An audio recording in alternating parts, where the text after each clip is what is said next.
Chapter 10.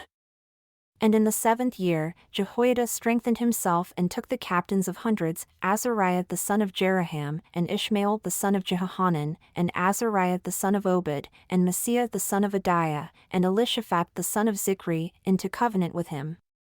And they went about in Judah and gathered the Levites out of all the cities of Judah, and the chief of the fathers of Israel, and they came to Jerusalem. And all the congregation made a covenant with the king in the house of God. And he said unto them, Behold, the king's son shall reign, as the Lord has said of the sons of David. This is the thing that ye shall do: a third part of you entering on the Sabbath, of the priests and of the Levites, shall be porters of the doors. And a third part shall be at the king's house, and a third part at the gate of the foundation. And all the people shall be in the courts of the house of the Lord. But let none come into the house of the Lord, save the priests and they that minister of the Levites. They shall go in, for they are holy. But all the people shall keep the watch of the Lord. And the Levites shall encompass the king round about, every man with his weapons in his hand, and whoever else comes into the house, he shall be put to death. But be with the king when he comes in and when he goes out. So the Levites and all Judah did according to all things that Jehoiada the priest had commanded, and took every man his men that were to come in on the Sabbath, with them that were to go out on the Sabbath, for Jehoiada the priest dismissed not the courses. Moreover, Jehoiada the priest delivered to the captains of 100 spears, and bucklers, and shields, that had been King David's, which were in the house of God.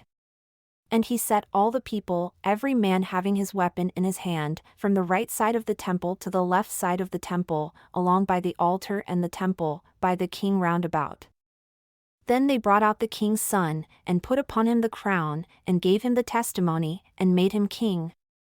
And Jehoiada and his sons anointed him and said, God save the king. Now when Athaliah heard the noise of the people running and praising the king, she came to the people, into the house of the Lord. And she looked, and behold, the king stood at his pillar at the entering in, and the princes and the trumpets by the king. And all the people of the land rejoiced and sounded with trumpets, also the singers with instruments of music, and such as taught to sing praise.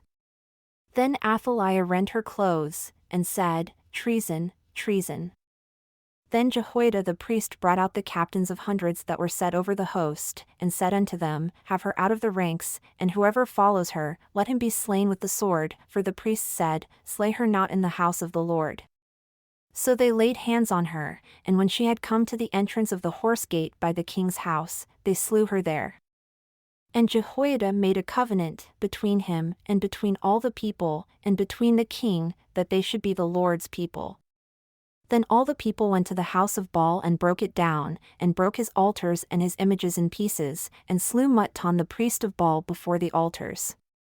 Also, Jehoiada appointed the offices of the house of the Lord by the hand of the priests, the Levites whom David had distributed in the house of the Lord, to offer the burnt offerings of the Lord as it is written in the law of Moses, with rejoicing and with singing as it was ordained by David.